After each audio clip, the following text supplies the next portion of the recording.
defense is great, all right, but ultimately I prefer offense, all right. Whenever I played sports, I was always on offense trying to score a goal, and I hate it. I would reluctantly go back to defense to try and help the team out, but I wanted to stay up there scoring.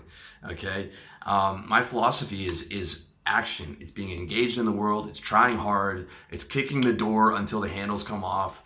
You know, pushing through those goals, doing whatever you have to do, staying busy, staying active, not sitting there making sense of my failures by being mindful of them. Okay, you can be mindful of your failures all day and try and take the charge out of them, and that's a useful tactic on defense. But also, it's like create the structural change so that you don't have to keep going back into meditation on defense to get rid of those problems. Go out on offense and get ahead of them.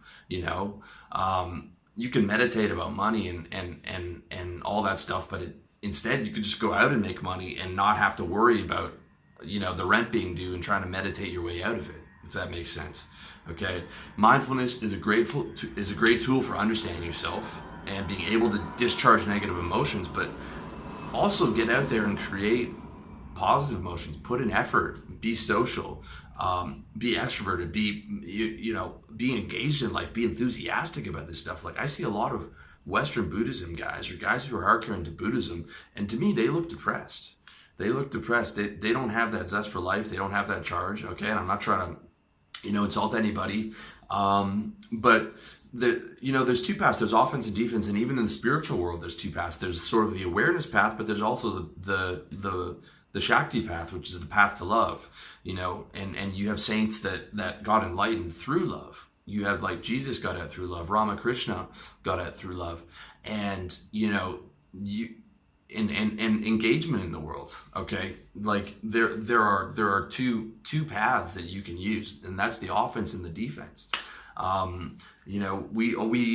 We are more human than we'd like to admit. Here's the reality: like, diet, sleep, exercise, social connections, and purposeful work make a massive difference. Okay, they will do more for your well-being than all the meditation efforts combined. That's my personal experience. Okay, that stuff makes me way happier than meditation. I can have a really nice meditation and sort of zone out for about 20 minutes until my mind kicks in and be in peace and sort of be in that state, or the samadhi, or maybe close to it. And then the mind kicks in, and it's like, okay, those problems you had before you meditated, they're still here, right? They're still here when you get back. Okay, and don't use that as an excuse to not solve those problems. All right, like, get on top of those, get on top of the game of life. You can still do the spiritual work, the meditation or the prayer, or not do it at all if you're not interested in that stuff. But again, like, that offense, like, the best defense is a good offense, right? If you're a basketball team, the best defense is scoring 200 points or 120 points on the other team, right? You can fumble and make all kinds of mistakes on defense as long as you're hammering at the offense. Same thing in your business, dude. You can make every mistake on the back end and all that stuff, but if you're a sales killer and you're just crushing revenue, you're going to be profitable. Okay, the best defense is a good offense. And a lot of guys out there don't believe that their ego doesn't exist. They're talking on YouTube from their comfortable room, with money in the bank and probably a girlfriend and like, come on, man. Okay, all that stuff's really easy to say from a comfortable place, to live with good food and air conditioning and heating and money in the bank and charging for your spiritual products, which you're not supposed to do.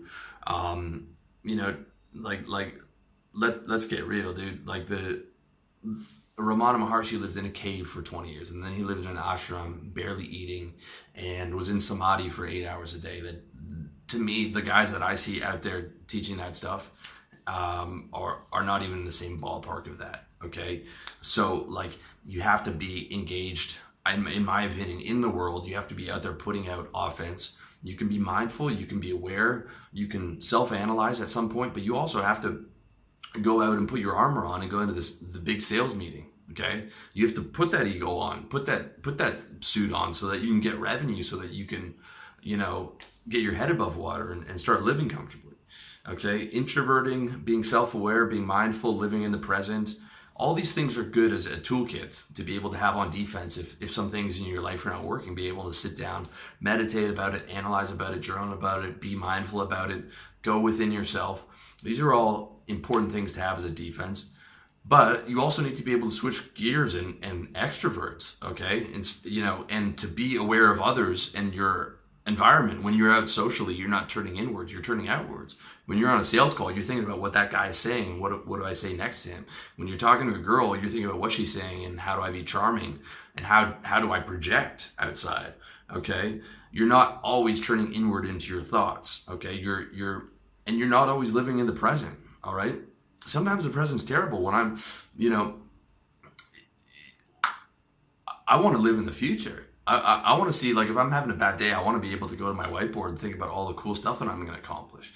I want to be excited about those wins. I want to, when I'm doing my cardio, I got my music on. I'm thinking about all the stuff that I'm going to do. I'm not focused on all the pain in my body. I'm defocusing on that and focusing on the music, focusing on getting hyped up, and focusing on my future wins. And that makes a massive difference, as opposed to just like being aware of every step I do on the cardio to infinity and getting bored out of my mind and staying in all that tiredness, instead of like aiming for that future, those future wins, amping myself up, using that offense. All right.